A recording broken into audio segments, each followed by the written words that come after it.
elite athletes and very sick people, both coming to me, complaining of the gut. And I was like, gosh, what is going on here? It just triggered something in me. I lost my sister to a medical mistake when I was really young, right? From then on, I think I had this deep-seated responsibility that if we've got the science to do better, we need to use it. Dr. Megan Rossi is a dietitian and award-winning research fellow at King's College London, investigating nutrition and gut health.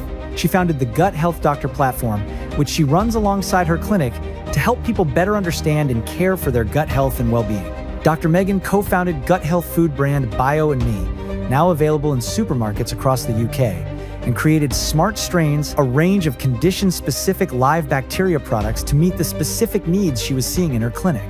Her 2 books, Eat Yourself Healthy and Eat More, Live Well, are Sunday Times bestsellers. I'm hearing constantly plant-based diet. The plants contain fibers, the 6 macronutrients that we need. In an ideal world, aside from taste and preferences, should we all be vegetarian? You've got this little pet inside you, right? Okay. It's these trillions of little microbes. So if you don't feed them right and exercise them right and relax them, they can't be like your little superpower. All the different categories actually contains different types of fertilizers for your microbiome. You need all of them. Optimally, that's what we're including seeing. herbs and spices. Exercise, 100%, is a really important pillar for good gut health.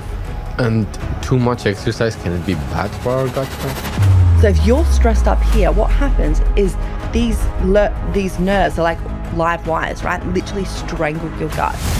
There is no scientific evidence, no clinical trial ever out there showing that taking a daily probiotic is going to help with your general gut health. If you had to compress all your knowledge into one essential advice that we should implement into our daily lives, what would it be?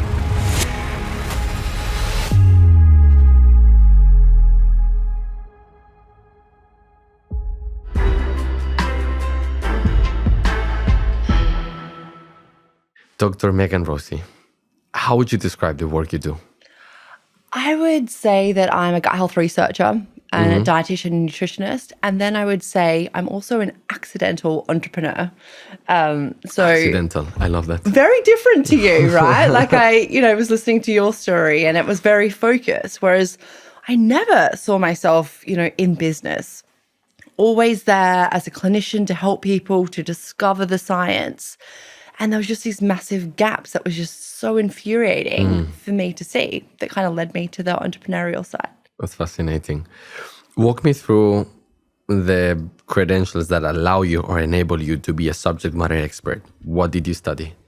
So I started off studying nutrition and dietetics. So back, I think, nearly 20 years ago. So I was just obsessed with food. I loved food. And then to learn that food could also do you really good, I was like, wow, this is like a magical combination, right? So I spent 4 years studying that.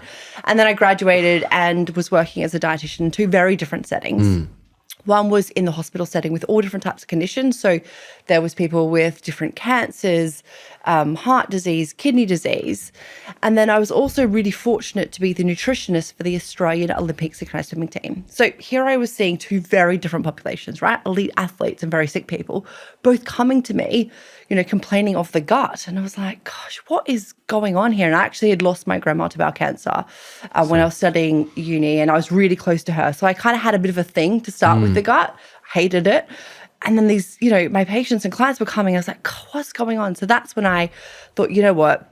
I need to understand more about this. And it was 2010, so there hadn't been a whole lot of gut health research come to the forefront. So I essentially threw away my early 20s to doing a PhD, looking at how we nourish the gut, those trillions of microbes, and whether that could impact the health of not just, the gut symptoms that a lot of people struggle with, right? But systemically throughout the body, things like mental health and kidney function. And it was really that PhD that, transformed my relationship with the gut and made me so obsessed and in awe of this organ, right? And I was like, wow, actually, it's just been so misunderstood. And I hated it because of my grandma.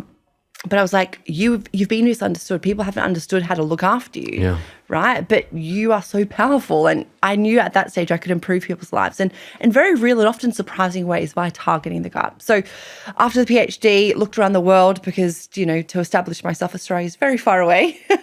I saw King's College in London was doing really, innovative gut health research. So I begged them for a job and I'm still there a decade on doing all different types of nutrition interventions, looking again how it impacts our gut microbiome, those trillions of microbes. So yeah, that's me. Fascinating. Imagine I'm a 10-year-old and I want to understand your area of expertise from a base level. Mm-hmm. How would you describe to me what is the gut microbiome? Yeah. So essentially you've got this little pet inside you, right? Okay. So it's these trillions of little microbes. And these little microbes are so important to whatever your health goal is, right? So maybe you want to be the smartest at school. Maybe you want to be the fastest runner or, whatever your goal. These little microbes can help you, but you need to look after them in turn, right? So if you don't feed them right and exercise them right and relax them, they can't be like your little superpower. So that's how I describe it to a 10-year-old. So, and again, it's kind of depending on the age group. But I think, it is a landmark scientific discovery that we have these microorganisms in our gut, right? So, for those who are new to the space, yes, they'll probably heard about the bacteria, but we also have fungi, we've got the virus component, and even some parasites, right? So all these different types of microorganisms, which you can't see with the naked eye, together make up that scientific world, our gut microbiome. And they all have different skills. And historically, we thought that, things like all mental health and our hormones and vitamin production, all that sort of stuff was controlled by human cells. We didn't know about this whole other kind of organism within us. And now we're appreciating that. And it's game-changing to what it means to be human and how we maximize our health and happiness. What I'm reading lately is that there is something within today's world that is severely affecting our microbiome. What is wrong with today's world? One of the main things is our diet, right? Diet. So we hear about all the time the kind of this ultra-processed food movement, which, historically we were like, well, this is great. It's making food more accessible, cheaper, tastier. Yeah. But we didn't at that stage really understand about the gut microbiome and how actually ultra-processed food typically has stamped out all of the kind of the fertilizers in food that feeds our gut microbes. So if we're going on these very heavy ultra-processed food diets, we're essentially starving that little inner pet that is so powerful to improve things like, our mental health, hormone regulation, all of these sorts of things.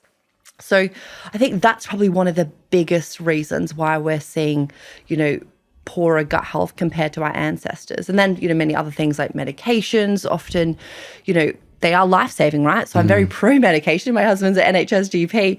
But, every year there's I think it's around 36 million antibiotic scripts, dispensed, right? And yes, they are life-saving, but a lot of them aren't needed. So if we are eating the wrong food or taking the wrong medication, what are the potential consequences in our gut microbiome? So we're starving our little bit, but how does that affect our normal everyday life? How can I know that this is something that is affecting me? Yeah. How would I feel that? Yeah. So it can show in all different areas. And I think that's what's so exciting about gut health, right? Like historically, it was like, do you have gut symptoms like bloating, altered stools? If you don't, then great, you must have good gut health. But actually, because of this whole discovery that highlights these microbes are influencing pretty much every organ in the body, that has just skyrocketed in terms of our appreciation. So when I was writing my first book, I wrote, I kind of did all the different research to come up with this assessment, right, of people's gut health. Because people are always like, how do you know if you've got a healthy gut? Similar to what you're saying, right? Because I don't have gut symptoms. So does that mean I've got a healthy gut? I'm like, not necessarily. So I'll put it as a show note, just a link. It's a 10-question assessment, which essentially scales your gut health from 0 to 20, just to give you a better idea of kind of where your gut health sits, right? And it's things like how stressed are you, how much sleep are you getting, what medications you're on, and things like that, to kind of get an idea of more holistically how your gut health is.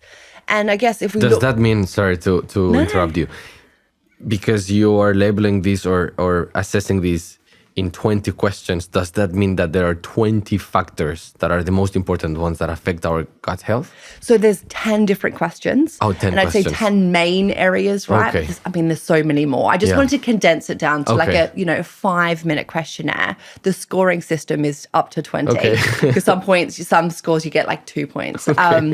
Just to kind of give people a little bit of a taster, right? And understand where their gut health kind of is. And then in clinical practice, I get them to do that baseline. Then we do whatever dietary intervention we think we need or lifestyle intervention to improve their gut health. And I get them to repeat that questionnaire just because it helps motivate people and go like, oh my God, look, I've improved my gut health. Because like you were highlighting, gut health can mean different things to different people, right? So it's kind of highlighting that. For example, there was a really incredible landmark study from some of my actual colleagues in Australia, from the SMILES trial is what it was called, the Food and Mood Institute. And what they did is they had people who had moderate severe depression, right, all diagnosed. Half of them got this gut-boosting diet, so very Mediterranean. I'm sure we'll talk about what foods we should be feeding our gut microbiome. The other half got this befriending type of counselling. And they followed them, so they had either of the intervention, the gut-boosting diet, or this really high fertilizing the microbes, keeping them very happy, or the befriending type of counselling as a nice control group to make sure any benefit of the diet wasn't because they're seeing like a dietitian. So they followed them for 12 weeks and they reassessed their mental health.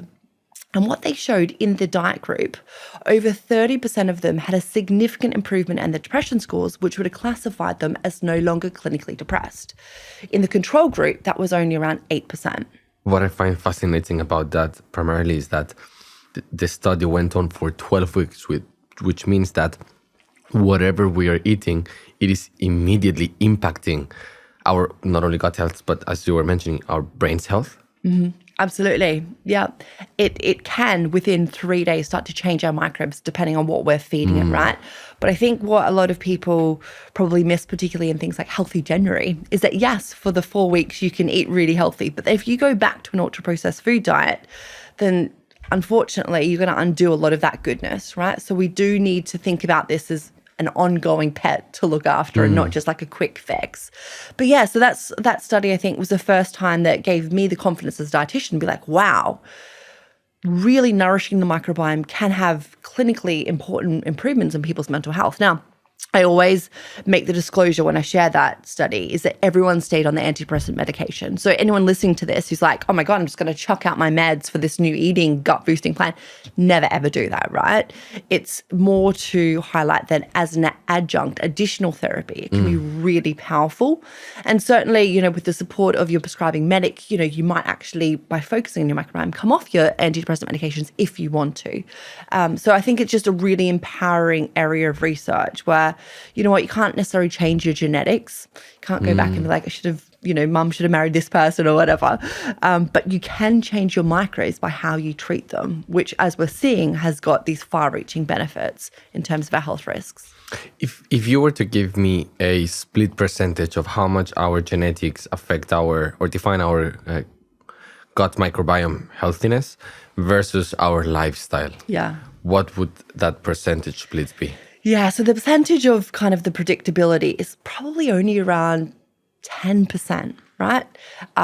Due to genetics, which again is why it's so empowering. The rest of the 90 or so percent, we're in control of. Wow. Yeah.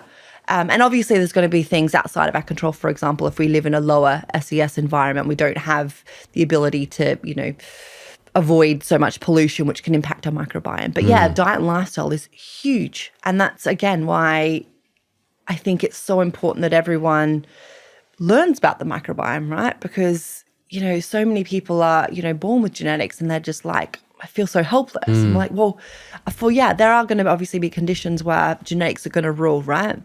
But so many of the elements we're seeing, actually our microbiome is having a really big impact and we can control our microbiome. I feel like generally people can relate to eating unhealthy processed food and that having a negative consequences in our gut health. Yeah. But for example, myself, if I'm going through a stressy period, and I can even take this back to like university or high school times in which I was maybe preparing for an exam and I was incredibly stressed, that would impact my stomach. that would impact my gut. Why? Why does the stress impact our gut? Yeah, it's a really good one, right? Because so many people I see in clinic are like, I just want a gut boosting diet and then I'm going to have great gut health. And I'm like, absolutely, let's focus on your diet and we can help you get towards a better gut health. But if you are, not exercising, super stressed, not sleeping, the other 3 pillars, you can't have perfect gut health, right? So exactly what you're experiencing, there is this 2-way communication between our gut and our brain. So that's why a lot of people refer to the gut as a second brain. So there's literally hundreds of millions of nerves that connect the two, and it's called scientifically the enteric nervous system.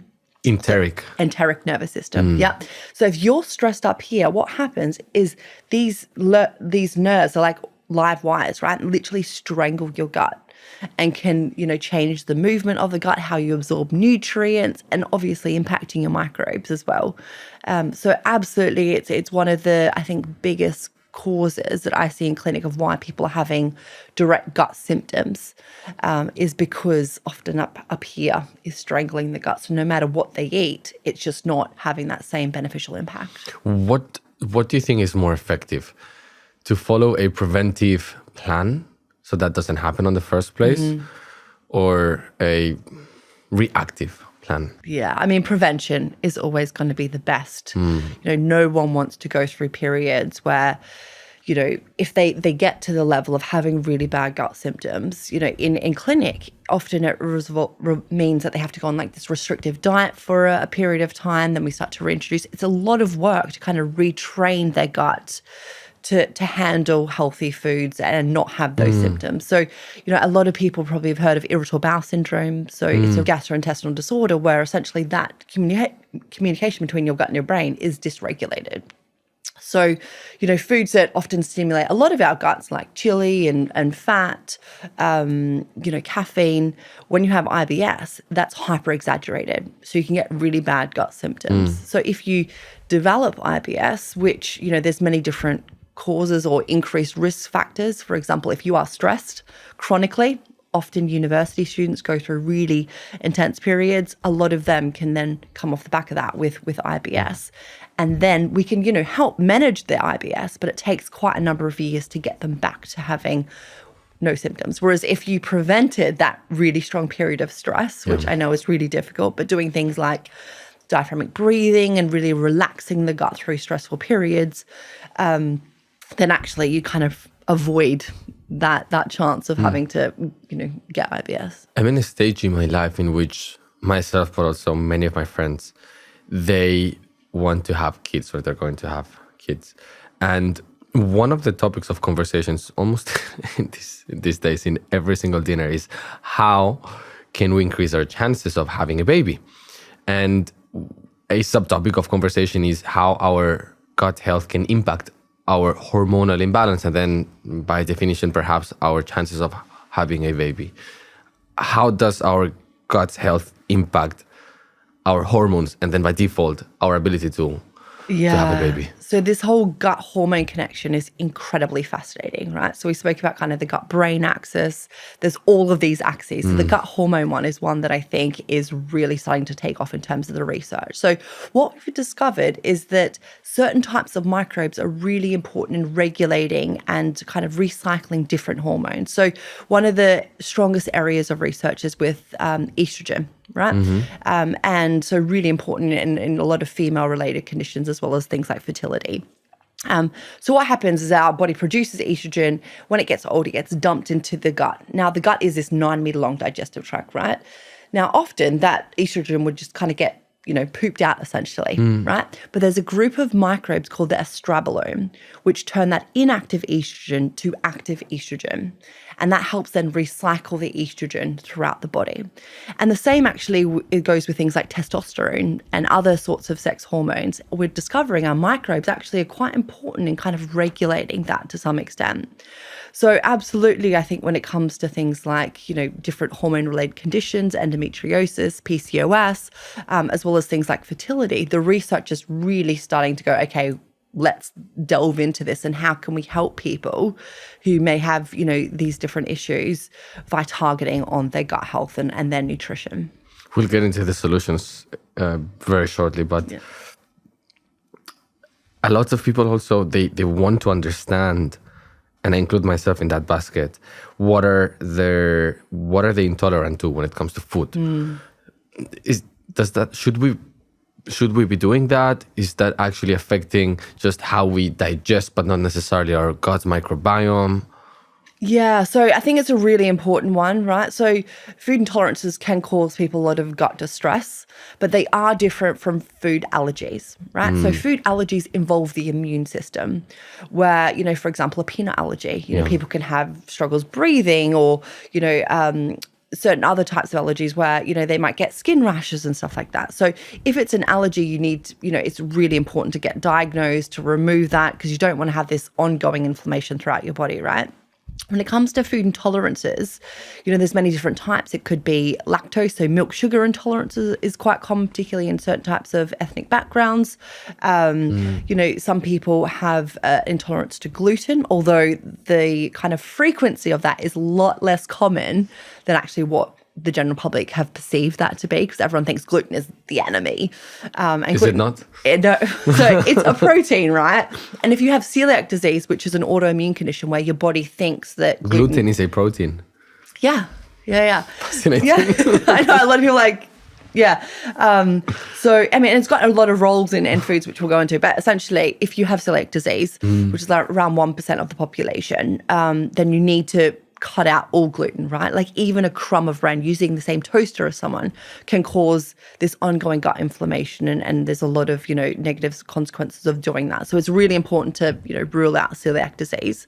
And I should probably note that 500,000 people are living in the UK with undiagnosed celiac disease because they're like, bit of bloating must be IBS, right? So it's really undiagnosed. So it's so important before you start cutting out foods and playing with your diet, go to your doctor, get checked for celiac disease, a really simple blood test, but do that before you cut gluten out. Because if you cut gluten out, then you can get a false negative and you can still have celiac, right? So that we kind of went on a bit of a tangent, but then there is this other category called non-celiac gluten sensitivity. So this is thought to probably only affect maybe like 4 to 6% of the population where they don't have celiac disease, but there seems to be some issue with gluten. Their body's just not working with it. And again, it's this area of research which we're still trying to understand. But a lot of people, like I would see in clinic, who've got non-celiac gluten sensitivity, i.e. gluten intolerance, they can still have small amounts of gluten and it's fine. They just find maybe having too much.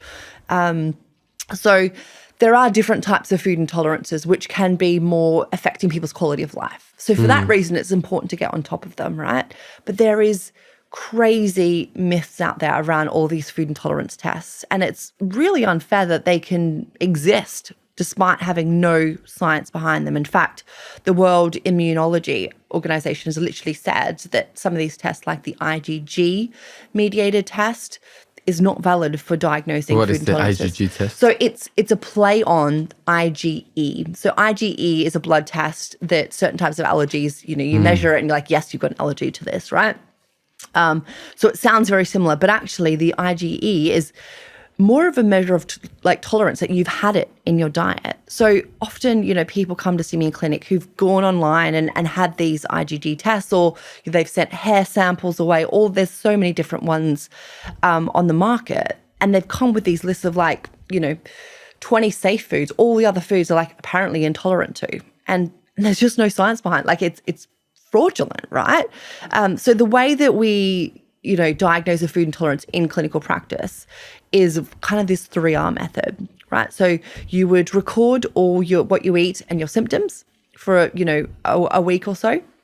And then you would, if you see that there is a correlation, for example, milk sugar, so milk products, you would restrict out that food for, again, depending on what it is, maybe 1 to 4 weeks, if it's less common in your diet. And then it's really important, the third step is to reintroduce. That's the third R, to make sure it's not just a chance finding if you feel better during that period. If you don't feel better, then reintroduce it, right? So that's the way in clinical practice that I would work with someone to just kind of diagnose a food intolerance test. Now, the only one where there is a valid test is for lactose intolerance.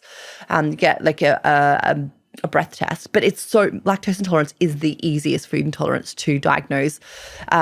It's as simple as getting a cup of milk, 250 grams of milk, have it skim, so the fat is not the issue. have it all in one sitting, over, maximum 10 minutes. And then if you get symptoms, within the next 4 or so hours, such as like bloating or altered stools, then it's probably likely you've got lactose intolerance. But still, you can have small amounts of lactose, right? And even your microbes, we're learning, actually can help digest lactose in those who are lactose intolerant and help them be able to, consume more lactose-containing food. So, yeah, there's this whole world of food intolerances. But I think the take-home, because I know I did a lot of rambling there, the take-home is very much like, don't fall trap to all these food intolerance tests. If you think there is a food that, that you are struggling with, that do see, a dietitian or nutritionist to get advice around going through that 3R process. Or my first book actually goes through that 3R process for lactose and gluten, which you can easily do at home in quite a safe way. Are there different severities of intolerance? Meaning, I have a mild intolerance to lactose, which means that I can drink a little bit of milk, but not too much. Or intolerance is intolerance and that's it. No, absolutely right. You can have different levels of it, right? The same with things like histamine intolerances, where some people can have small amounts, but actually if they have it over their threshold, then they'll get symptoms. And we'll get that threshold from the clinical test. So it really, again, going through that 3R process, finding out when we reintroduce how much you can have without having kind of it be tipped over for you. And if I'm intolerant to a particular type of food, but maybe I really like it, or its nutritional values are great, can that can that unbalance the fact that I'm intolerant to it? So should I be eating it because I'm not allergic? Yeah. So this is a really good one, right? So it's something that I definitely recommend. For example, if you are lactose intolerant, then I still say try have small amounts of lactose in your diet. So you can actually have around 12 grams of lactose, so like 50 grams or 50 mils of milk 3 times a day. So kind of space it out because it gives your gut that ability to digest it more. And like I was alluding to before, if you slowly start to increase more lactose, some people's microbiome actually can help digest the lactose. Because with the lactose intolerance, one of the main issues is that you don't have the enzyme to break down lactose. So the enzyme is called lactase enzyme. So as you get older, often that lactase enzyme doesn't kind of grow in your gut anymore as efficiently, right? Then a simple assumption would be that as we grow older, we should consume less lactose. So that is, one of the arguments, and particularly in some cultural groups where, I think it's Asian and African heritages, the frequency of lactose intolerance is like 90%, right? So it's really high. Wow. But of course, there's, benefits to, things like kefir, for example, like fermented dairy for gut health benefits. And actually, fermented dairy breaks down some of the lactose. So it usually contains around 30% less lactose than a cup of milk, for example. But what we're again learning is that you can train your gut microbiome. So even though you don't have the lactase enzymes as much anymore, you can train your microbes to kind of develop those enzymes to break it down for you. Yeah. So you can then still get things like, the calcium and those biopeptides from the kefir by slowly teaching your microbiome to help digest that lactose for you. Fascinating. So we can get rid of some intolerances if we gradually introduce a particular type of food into our diet, and our microbiome would learn from that and how to digest it and how to use it effectively. Absolutely. Wow. Yeah. Fascinating.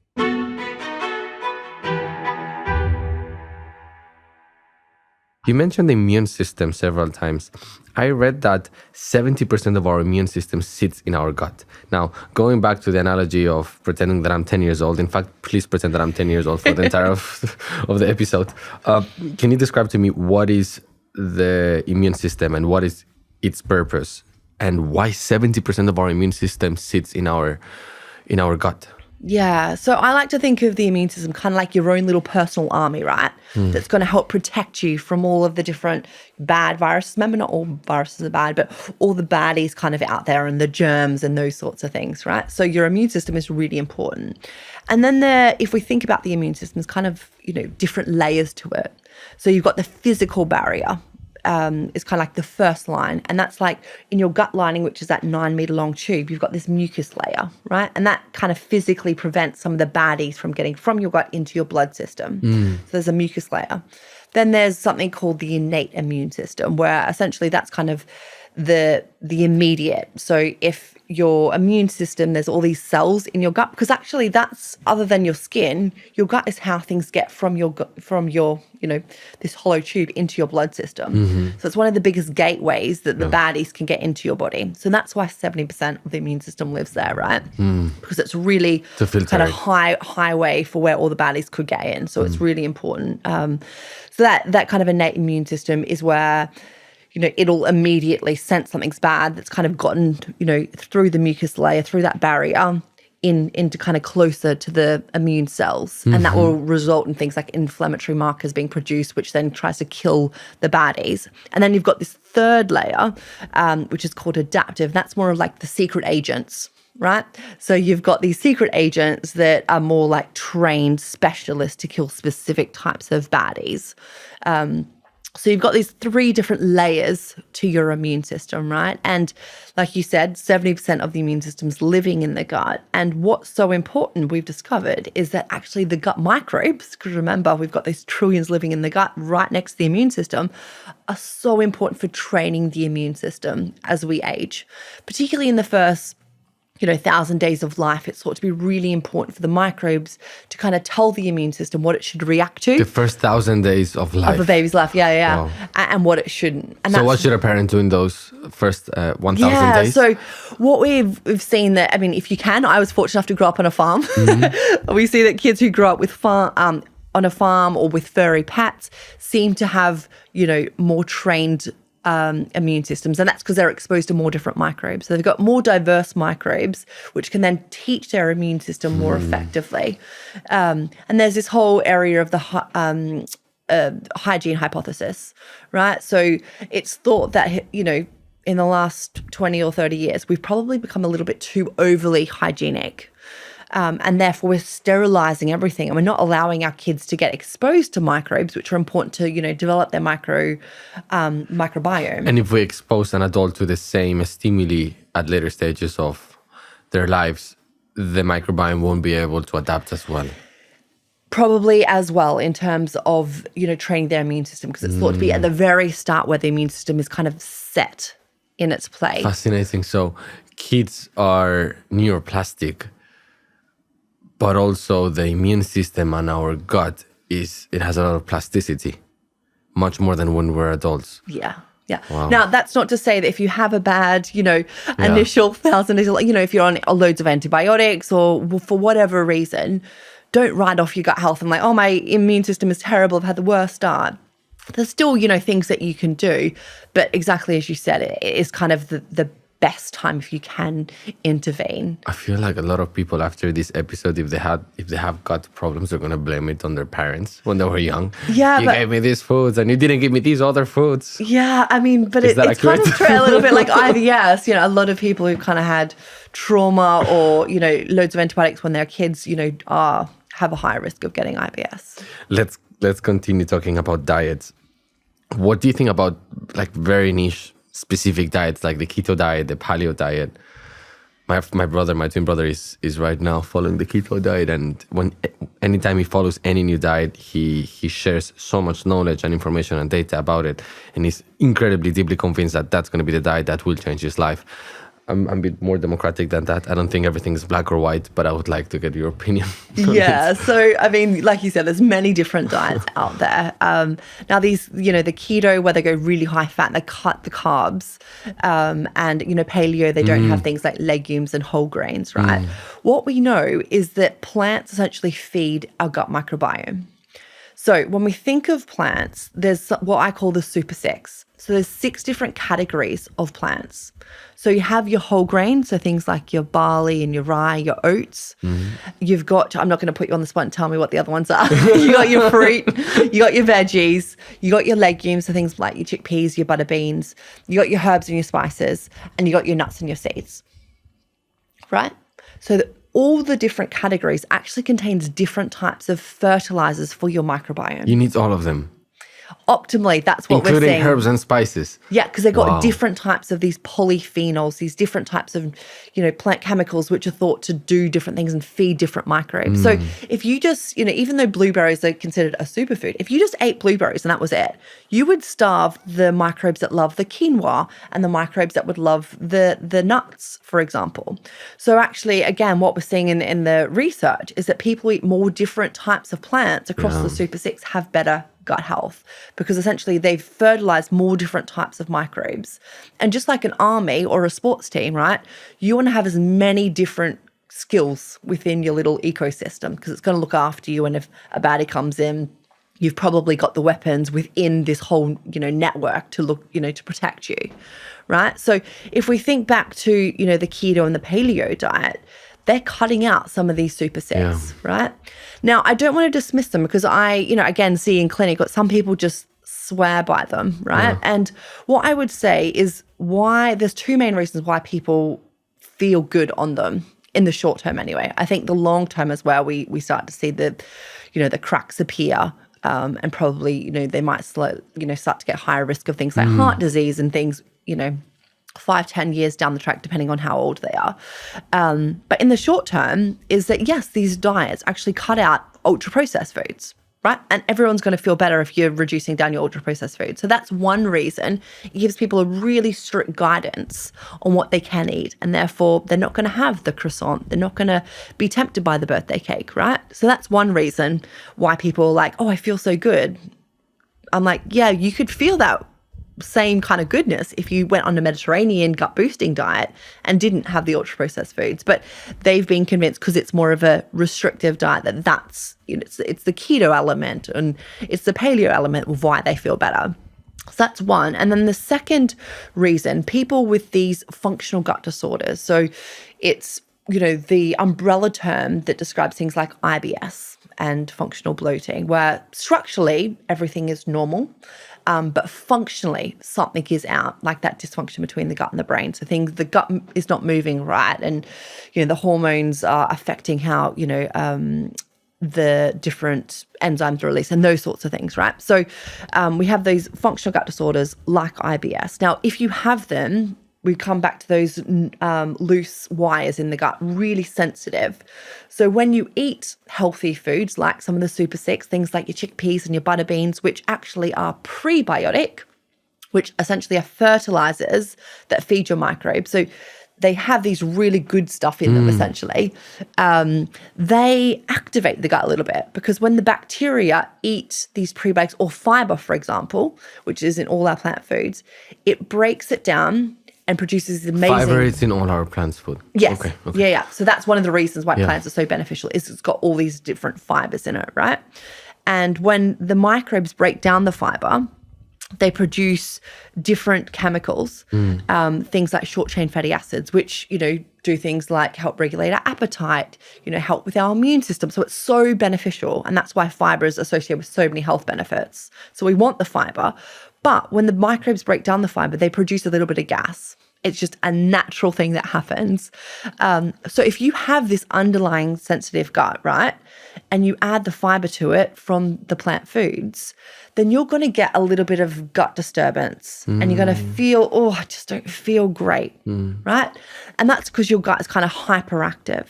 So a lot of people going on the keto diet are cutting out the plants, and the paleo diet cutting out a lot of these plants, and they're like, my gut feels so much better for it. And I'm like, yes, I understand, because you're taking out the triggers, but it's kind of like going to the gym. You need to think of your gut, if you've got a sense of gut, kind of like this big muscle, right? So if you've got, you want to essentially accomplish a marathon, right? So you would never just run the marathon. I mean, you could, but you would be in absolute agony. You would train. You wouldn't train, right? So you need to train your muscles to do the marathon slow and steady, right? To get to that ultimate goal, because you're training your muscles. Same with the gut. If you have a baseline sensitive gut, instead of just loading all these plants because you've heard this podcast and like, oh my God, Megan's saying plants are good because of the fiber, I'm just going to load it. You're going to have a very sore gut because you've got this gut sensitivity. You've got that extra fiber being broken down, the gas being released and stuff like that. But that doesn't mean you should cut it all out and go on a keto diet or a paleo diet, right? Because that's just kind of like a Band-Aid. You're taking out the trigger.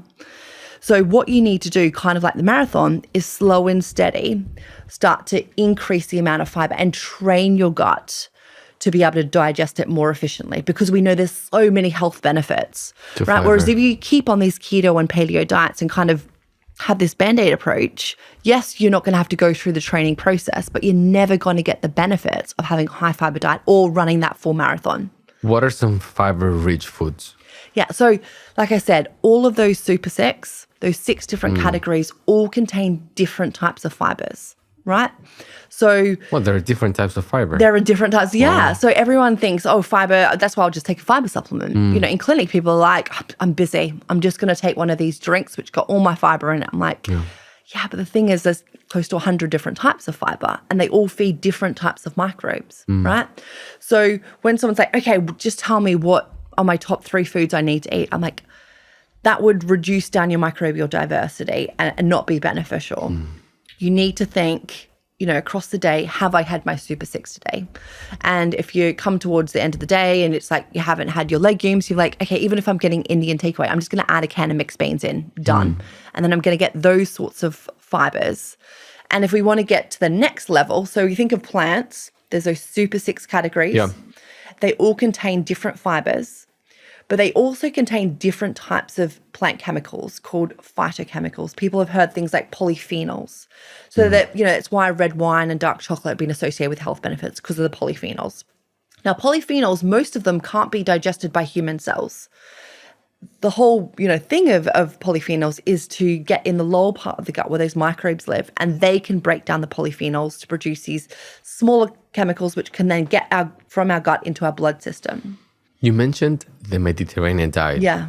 As it's being good for our gut health. Yeah. What's the Mediterranean diet? Yeah, so it's probably one of the most well-studied diets in terms of health benefits, right?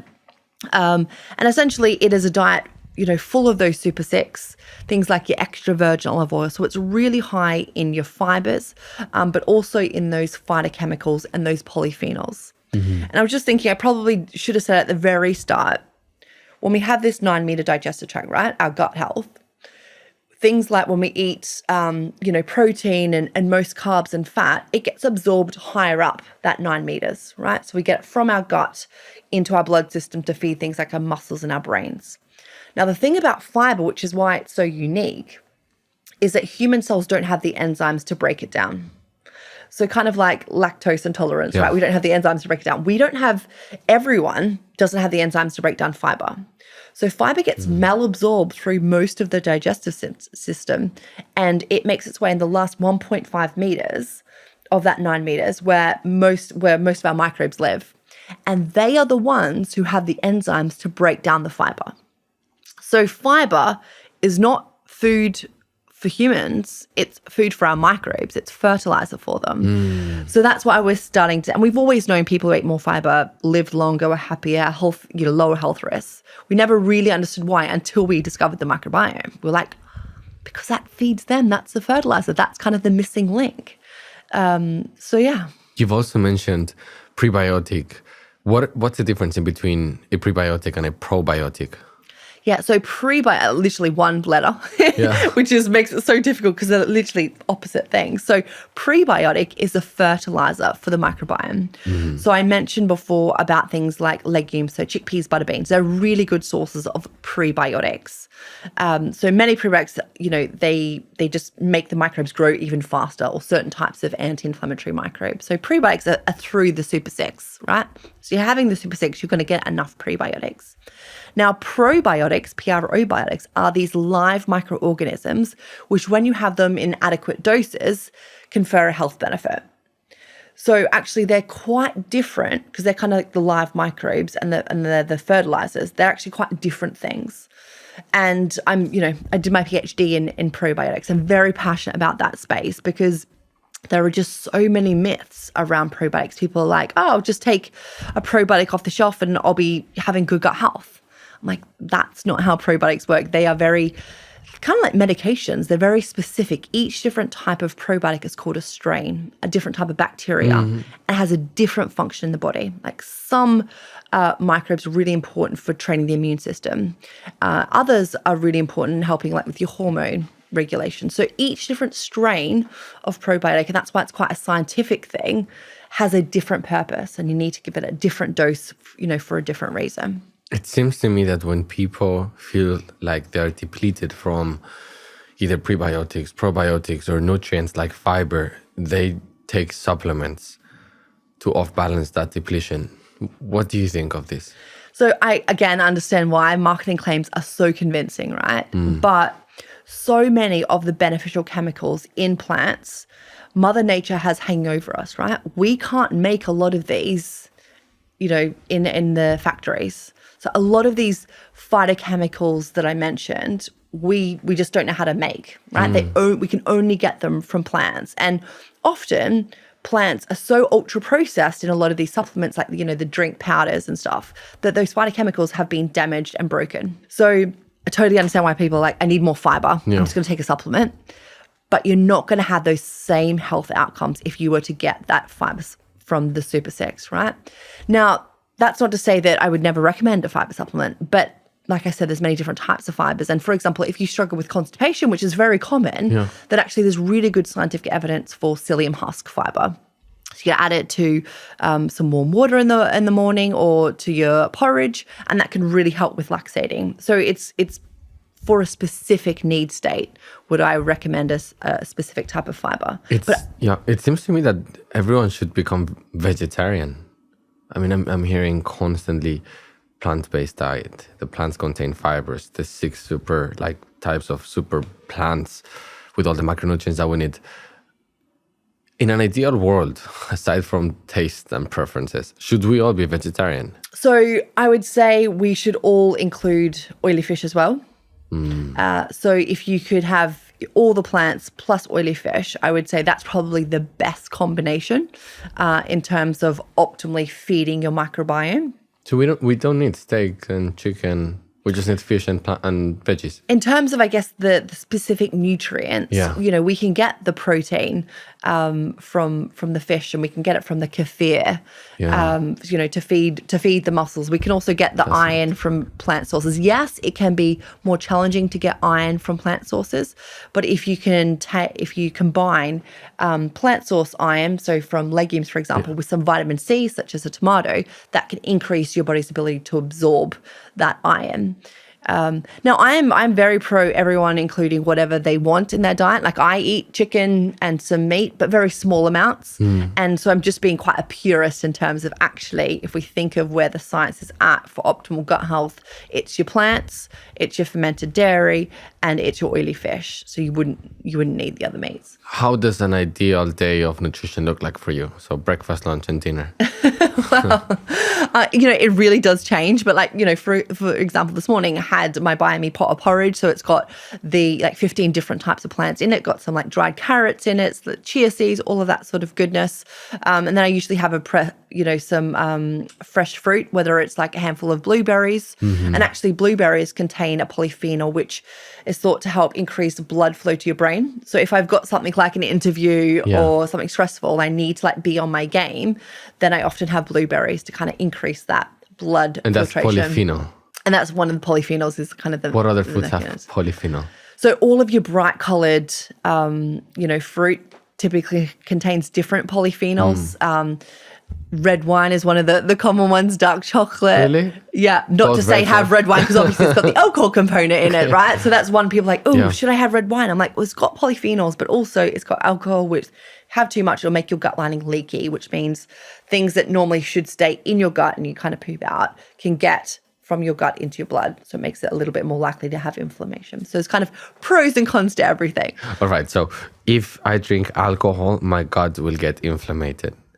Yeah. So again, it depends how much. So I'd say any more than one serve of alcohol does make your gut lining a little bit more leaky. Now, obviously, when the alcohol is out of your system, the leakiness closes up, your gut barrier gets strong again. But yeah, it's very much dose dependent on how much alcohol you have. Have you followed any food trends like bone broth? So for example, I live in London, very close to Whole Foods. And every time I go to Whole Foods, they are promoting a different superfood. One of the latest ones is bone broth. What do you think about bone broth in particular?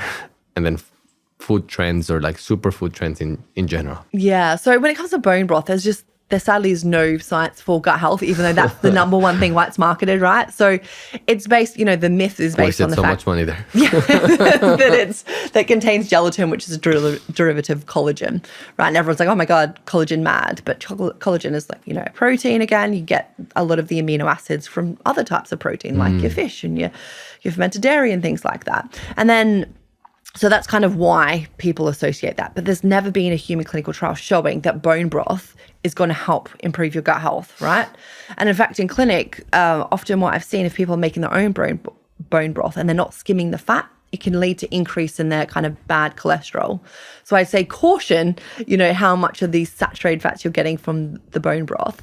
But where I see people like, oh my God, it's so good for my gut, has come in, and it's kind of that mindset again, is if you have that sensitive gut, because bone broth doesn't contain fiber, right? So it's not going to stimulate those nerves if you've got that sensitive gut. So again, it's kind of like that Band-Aid approach. You're kind of starving your microbiome with the fiber, but it's not triggering that sensitive gut. So you feel good in the short term, but in the long term, you're making yourself kind of more sensitive to fibers when you start to reintroduce them. So if you enjoy the flavor of bone broth, go for it. But the health outcomes is not what you've been led to believe, unfortunately. Good. You just saved me some future money. How does exercise influence our gut health? And are there any exercises that you would recommend more for us to practice than others? Yeah, so in terms of exercise, there's been studies showing that independent of diet, which I think is important, because often when people exercise more, they start to eat healthier because it's just that, positive mindset. But they've shown that independent of dietary changes, exercising more can increase your microbial diversity. So remember, we spoke about microbial diversity means the different types of microbes in your gut, which can be a bit of a surrogate measure of your gut health, right? More different microbes, lower risk of a lot of chronic conditions. So exercising absolutely is a really important kind of pillar for good gut health. And one of the studies showed that it was a moderate intensity exercise 3 times a week was able to achieve that. But again, I think it's whatever exercise you can do long term, right? So if you love doing weights, as long as there's a bit of, heart rate elevation as well, then I think that's probably going to impact your microbiome in a positive way. Yeah. If you like kind of more of the yoga element, then again, I'm sure that will impact your microbiome. In fact, there was one study looking at people with IBS, and they followed this gut-directed yoga flow. And I showed that significantly improved their symptoms of altered stools and stomach cramps and bloating as well. So we know that, yoga actually can have this additional kind of benefit. So exercise 100% is a really important pillar for good gut health. And too much exercise, can it be bad for our gut health? Yeah, I'm happy you raised that actually, because things like high intense, like HIIT sessions, which I love because I love the de-stress and the endorphin rush after. But if you've got a sensitive gut, then that can kind of add fuel to the fire. Because what happens in these high intensity, and even marathons, right? So I guess that's the opposite. But if it's high intensity or if it's really long duration, what happens is the blood kind of moves away from the gut. And that can leave your gut kind of a bit starved from blood and oxygen supply and make your gut a little bit leaky again. But again, we think, okay, the benefits of doing a marathon outweigh kind of the potential short-term gut negative effects. A lot of people who run marathons find that, it can take up to a week for their gut to feel normal, because actually it's quite inflamed after. And obviously if you've got a baseline of a sensitive gut like IBS, then that can exacerbate that even further. Is it safe to assume, again, maybe this is a very naive way of thinking, but if I see a very fit person, a man with a 6-pack, would it be safe to assume that his gut health, his gut microbiome is very diverse, very healthy, and if you see a fat person, he has a very terrible gut microbiome? Absolutely not. That is not a safe assumption because, yes, obviously there's one element where there is this gut metabolism connection, right? So people who are in a healthier body weight are more likely to have better gut health because our microbes, again, are really important in regulating things like our appetite hormone. So when it breaks down fiber, it can produce or activate the production of things like GLP-1 hormone, the target hormone for Ozempic, the weight loss drug. So we know that having a healthy microbiome is important for weight metabolism. But we know also that, in the short term, you can obviously just cut down your calories, get that six pack, and have a really unhealthy gut microbiome. And, I see in clinic a lot of like CEOs, high performing people kind of have followed that. They're just having the shakes and they're like, I'm looking good.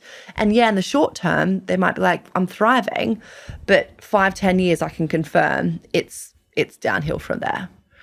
Because there's kind of this rebound effect. If you starve your microbiome, then actually that gut metabolism connection can actually, kind of become more dysfunctional. But there's a lot of, I'm not sure if it's research, but definitely there's a big talk around fasting and intermittent fasting.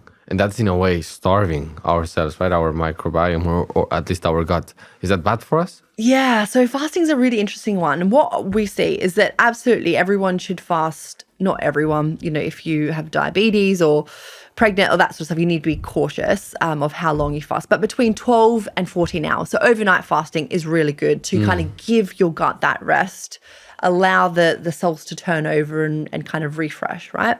And then obviously, as you mentioned, there's all different types of fasting. You've got time restricted where you might reduce down your eating window to 6 hours in a day, or you've got like the, 5 and 2 diet where, 2 days you really, go low calories, the 5 days you eat what you want. And then obviously the extended fast of like, the 2-3 day fasts. And I would say we have convincing evidence that if weight management, weight loss is your focus, then yes, fasting is, it's no-brainer, right? You're reducing down your calories, it will help you lose weight.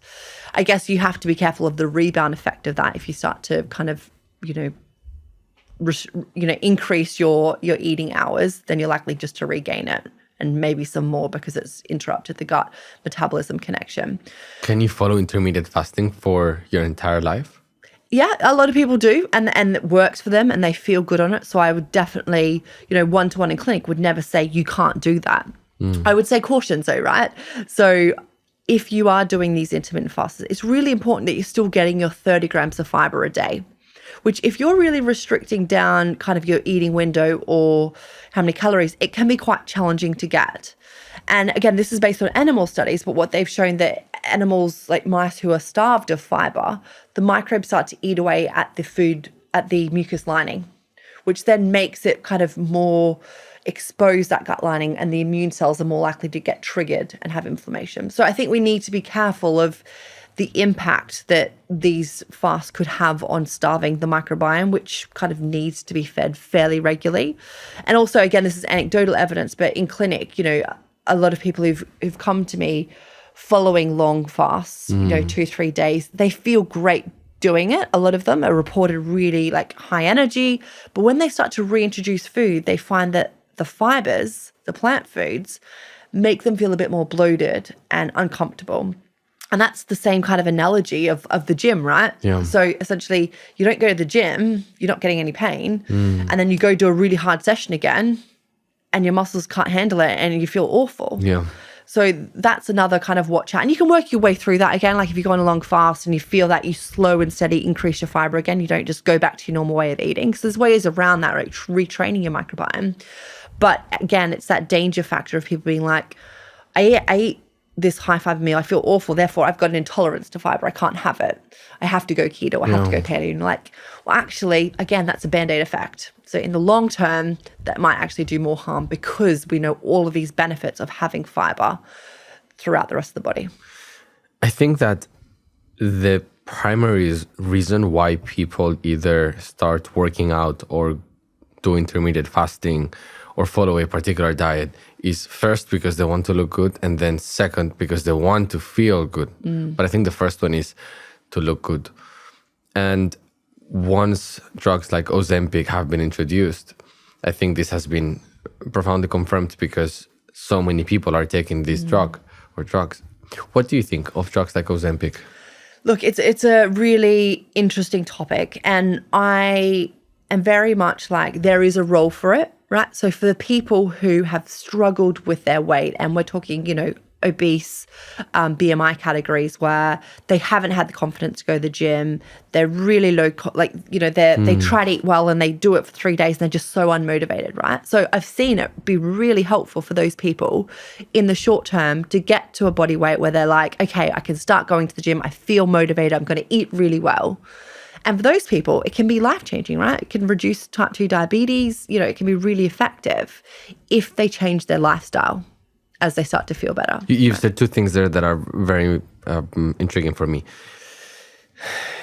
So you're categorizing people first according to their ability to lose weight. Are we talking about 5 kilos that they need to lose? Is that the category of people that you're referring to, or very severely obese people that they need to lose 20, 30 kilos? Yeah, so I would say their BMI category should be 30 plus. In fact, I think that's probably the NHS requirement in terms of, don't quote me on that. It is it might be, I know there is a, requirement in terms of who can actually get Ozempic, right? So if you are in the healthy BMI category, lower than 30, then you aren't eligible to get it, right? Because they don't want people to misuse it and be like, oh, I just don't like this little hip fat and therefore I'm going to lose a little bit extra weight, right?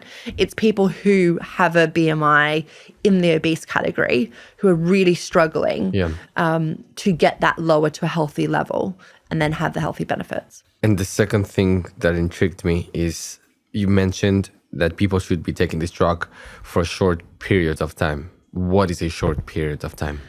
Yeah, so again, I'm not prescribing this because I'm not a medic, but it really comes down to the individual's response and how long, but, maybe up to 6 months, depending on how much weight they're able to lose, right?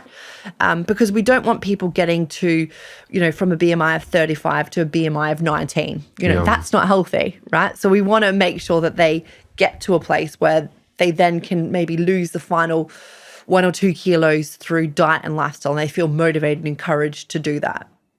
But then there's obviously the abuse of it, right? Where people are like, because how it works essentially is that people just have no appetite. So like, I can't stomach a whole meal, but what I'm going to do in my very small, size of meal is just have half a Mars bar and then have half a croissant and have really low fiber, really awful kind of low nutrient diets, and they become malnourished. So even though they physically look like they're bigger, you can still be malnourished and be in a bigger body, right? By not getting all your micronutrients, as well as obviously not feeding your microbiome. So it's those people who do it in a very unhealthy way, which find they get stuck on the drug, because as soon as they come off it, they've kind of harmed their gut metabolism connection because their microbes are all destroyed, and therefore they feel really hungry because their microbes help regulate appetite because I haven't fed them the fiber. And that's a really, negative approach to the drug and a negative use of it. So I know that was a long ramble in terms of what's my thoughts on it, but I think there's pros and cons to everything.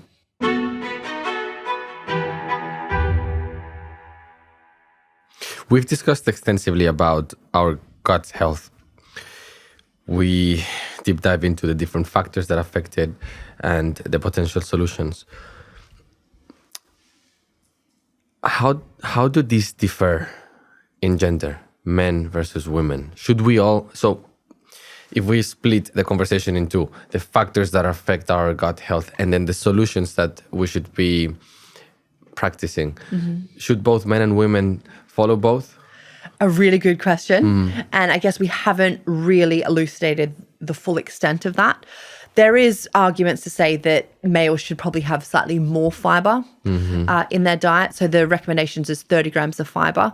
And actually in some countries, I think it's the US, they actually give different recommendations for males and females in terms of the amount of fiber. But I think I'm not convinced there's enough scientific evidence to say that males need to eat more of something or less than something. I think there's probably a lot more nuances than that. And that's what I think excites me as a scientist around the microbiome, is like we're constantly learning new things. As you've just raised a really good research question. Like, we need to investigate that, right? So there's just ongoing, really stimulating questions that, keeps us going. You are a multifaceted person, because you're not only a doctor, a researcher, but you're also an entrepreneur. So today we have in front of us some of the products from two of the companies that you founded. One of them is Smart Strains and the other one is Bio&Me. I think we should start with Bio&Me because I believe it's the first company that you founded. So if you were to give me the elevator pitch, what is Bio&Me in a nutshell? Yeah, look, my first baby, nearly 6 years old. I would say I could give 95% of people all the knowledge they need for good gut health, right? But if they don't have convenient, gut-loving, tasty foods available to them, they're not going to have good gut. Yeah. Right? So I saw that in clinic all the time. And obviously that's why I went kind of on social media and was giving all this information.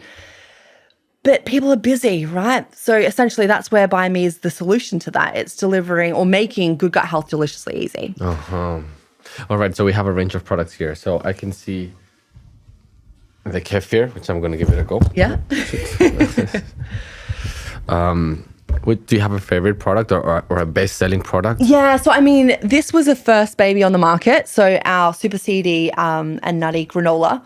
Okay. And it's still probably one of the best sellers. So in terms of, I guess, the food portfolio, we've got the ambient range. So that's things like our granolas, our mueslis, our porridges, our bars, our porridge pots. That's very nice. And the concept behind the ambient range, essentially just adding as many different types of those plants. So like our granolas often contain around 15 different plant points per bowl. So it contains things like carrots and, extra virgin olive oil and those sorts of things, which a lot of people wouldn't suspect. It's also no added sugar. And for me, that was really important because we don't need to be adding sugars into our food to get something delicious, right? That's what fruit comes in because yes, it's got the sweetness, so it's got some sugar, but it's also got the fibers and polyphenols, which help satisfy our microbiome.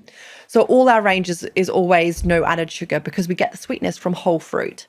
And then we've got the fermented dairy range. So we've got the kefir drinks and the kefir yogurts. Yeah. And again, it's based on the fact that there is, convincing scientific evidence that fermented dairy has got all these different health benefits to it. And it's not just the fact that they contain billions of live microbes and many different strains compared to competitors, but what happens to make kefir, for example, you have some milk and then you add the microbes to it. Yeah. And then those microbes start to break down, not just the lactose, that milk sugar, but also they turn some of the proteins into bioactive peptides, which are thought to have these additional health benefits. So yeah, it's a really exciting space to be in the fermented dairy. I've had the pleasure of consuming your products for two reasons. The first one is because my fiance already, she buys this at home. But then the second one is because I was once walking by Whole Foods and they were giving samples of some of your new products. And I really like that your face is on almost every packaging. And I looked at the face and I was like, this face looks familiar.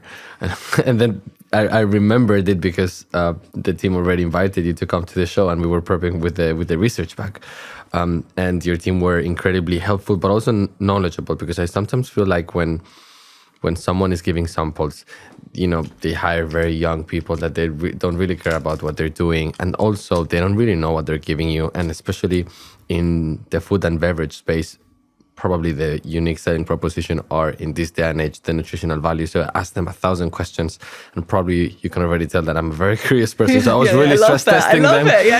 And they gave me fantastic answers. We even took a picture together. They gave me some samples to take home, which was fantastic. So yeah, we are great consumers of your brand. So thank you for helping our gut microbiome. Oh, thanks. I mean, honestly, the team, what I've learned about entrepreneurship is the team makes a brand, right? Like our Bio&Me team is like a family and we're very small. Like people don't realize we've only got like 15 team members, right? But they're just so passionate. Like our WhatsApp group on weekends is so busy. And a lot of people are like, oh no, you shouldn't be contacting work. But everyone is just so passionate about it because they all know that we are legitimately the best for gut health on the market. So they're really proud in that.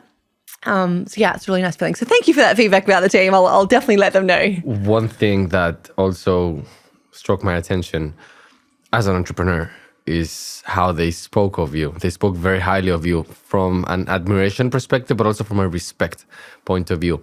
And I think that that's a great test that can determine how good of a leader a person is within their company. So my compliments to you on that, because that's not easy. And definitely you should keep doing what you're doing because it's working within your team. Oh, that's great to hear. Thank you. I've got an amazing co-founder, John Walsh, as well, who, is definitely key to ensuring that team bond, which I think is, it's absolutely vital, isn't it? It is. Let's talk about your latest company, Smart. My new baby? Strains, your new baby, yeah. So it's very much this huge passion within me. So I think I highlighted before that I did my PhD in probiotics, right? So I've always loved and been really intrigued by how powerful different types of bacterial strains are for doing different things. And certainly in my PhD, I was very fortunate to get the Dean's Award for contribution to science, where we discovered, along with many others, that different strains of bacteria are doing different things, right? So we need to get very focused on that. And that's why, obviously, in our gut, we want all the different types. So when it comes to probiotics, there is these international probiotic guidelines out there, right? So it's not just me as a scientist saying this, all the scientists agree, which is a very rare thing, I think, in the research world, that scientists are all saying the same thing. And they're all saying that probiotics are very strain-specific and dose-specific. So the way I like to explain in clinic is, if you have iron deficiency, I'm never going to go give you a vitamin D and expect your iron to improve, am I? No, they're different nutrients, right? That is the exact same thing with probiotics. Each strain does different things. In fact, there is no scientific evidence, no clinical trial ever out there showing that taking a daily probiotic is going to help with your general gut health. To help with your general gut health, as we covered, it's the super 6 and the fermented dairy. That's where the clinical research is highlighting. But again, that's not to say that probiotics don't work. Like I, found in my PhD and many other research clinical trials, and all the clinical trials backing these, they show that they can, but they are very specific. So you need to take the right strain, i.e. the right type of bacteria, at the right time. For example, if you go on antibiotics, or for, your immune health, or for your vaginal microbiome, for a colicky baby, in the right way. And that's the right format and the right dose. So it's very specific and clinical. So when I opened the gut health clinic, so I've got a team of gut specialist dietitians, so seeing patients in clinic after I moved to the UK, still working as a research fellow, just in the evenings on Harley Street, because I wanted to make sure that my research maintained relevance, right? So I wanted to keep seeing patients as a dietitian. And what I was seeing is like people would come in with these, going on antibiotics, for example, and I'd be like, oh, I know that there is these international health authorities all saying the guidelines around we should give this strain of bacteria at this dose for this duration. So I was aware of these guidelines, right? I was like telling the patient that, like, what brand? I'm like, there literally was no brand that translated these clinical authority guidelines into the products, right? People, all the products on the market were just like throwing in random strains and just saying, it's good for your general gut health. And I was like, oh my God, it just triggered something in me. I lost my sister to a medical mistake when I was really young, right? And I, from then on, I think had this like deep-seated responsibility that if we've got the science to do better, we need to use it. So I think that's what triggered Smart Strains, is because like I didn't want to have another business. I'm like, I've got Bio&Me, but I was like, there is this huge gap in the market. And I actually went to a lot of the brands and was like, look at the clinical guidelines. This is what they're saying. For antibiotics, for someone on antibiotics, they need to take this particular strain. You're giving them the wrong strain. You're giving people the vitamin D when they've got the iron deficiency in this setting. So you need to change that. Like, that's quite fraudulent, right? We've got these guidelines. And they're like, oh yeah, we've just done it this way. And they wouldn't change their formulations. I'm like, I don't even want a cut of this. Like, just make it so I can, help my clients. And I was just like so frustrating. A couple of years trying to convince businesses to be like, these are literally the answers, and no one would have a bar of it. So I was like, I'm gonna have to do this. Like, I can't sit knowing that people are not getting the benefits of probiotics that I know they can achieve when they follow the clinical trials, right? And in fact, we did a survey and it showed that although 50% of people have tried a probiotic, it was around 8 out of 10 reported no significant benefits, right? So even from a business perspective, yes, you might have to go through a bit of structural change, but people are becoming skeptical of probiotics because they're not working. So if they were smart, they would have listened to me and be like, okay, we want to deliver the results that people, want to come back. Anyway, so I finally met a company who saw the guidelines, believed in it, were like, gave me full control, Nordic Pharma. And that's smart strains for you. So it seems to me, and correct me if I'm wrong, but the short-term version of how your company differentiates from substitute or similar products is that you are offering a tailored or a specific strain according to a specific need and in the right quantity. So it's like if when Nike started producing different running shoes for different running conditions, so off-road or on track. Fascinating. I love that analogy. It's exactly it. Yeah. And because that's the way we need to use probiotics if we want to benefit. Otherwise, it's literally just a waste of your money. I found a very interesting common denominator in between both of your companies, both of your brands. They were both born from a real need that you had.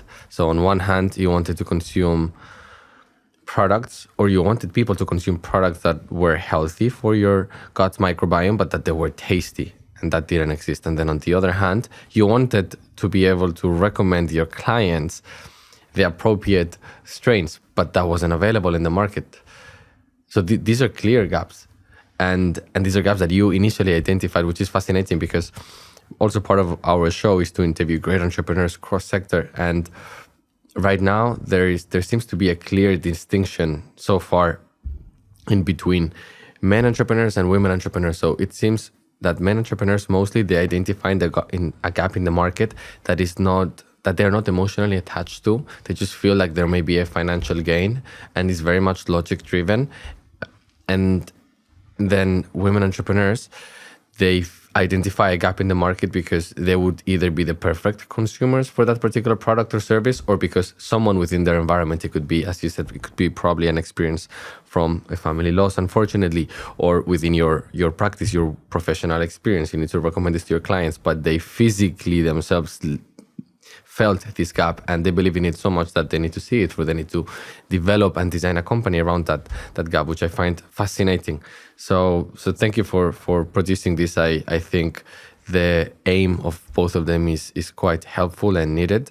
And I'm all about wellness. So I personally will continue consuming Bio&Me and will identify, maybe after the show, I can ask you which particular product from Smart strain should I be consuming, but definitely I can already see two of them that my fiance would like to consume. I have a final question. If you had to compress all your knowledge into one essential advice that we should implement into our daily lives, what would it be? I would say, it's a very good question. At every meal, think about what's on your plate that's going to nourish that inner pet, right? If you look after them, they absolutely will look after you.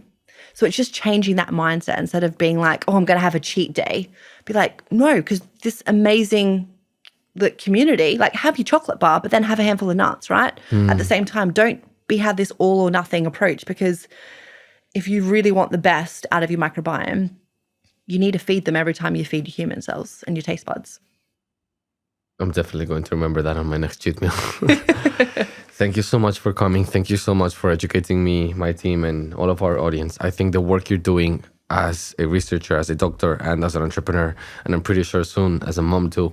I'm already a mum of two, so this is the third one. I know it's a bit chaotic at my house. When I said you're a multifaceted person, I probably that was an understatement. You're a superwoman. But thank you so much for coming and sharing all your knowledge and experience with us. It's been very revealing, and I look forward to doing this perhaps in a year from now, because probably you're on your next baby from a professional perspective, but also from a personal point of view. But thank you so much. It's been a pleasure. It's been a pleasure for me too. Thanks for having me.